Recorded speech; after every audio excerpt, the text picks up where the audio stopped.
With Good Friday for the Orthodox around the corner, let us address the death of our beloved Lord. The Orthodox have different and even conflicting theories of why Christ needed to die on the cross. One priest told me he paid a ransom to death, not to God, to destroy death. Another, that he paid a debt to the reality of the situation, of what was needed to be done to defeat sin, death, and the devil. We may simplify the common Orthodox position as this: Christ bore the effects of sin in order to reverse the effects of sin. But he didn't do this by way of punishment or imputation. This reversing of the effects of sin, in short, is theosis, a restoring back to godlikeness. Life enters into death and grows until death is pushed out completely. It is like they try to avoid any offering or sacrifice by Christ to God.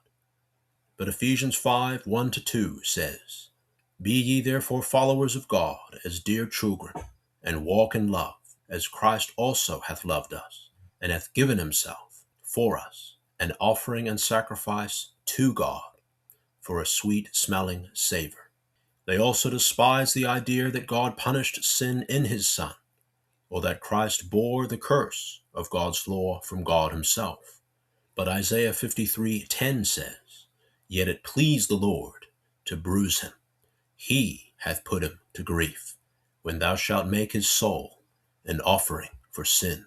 The Greek Septuagint in Deuteronomy 21:23 says, "Every one that is hanged on a tree is cursed of God," quoted by Paul and applied to Christ in Galatians 3:13.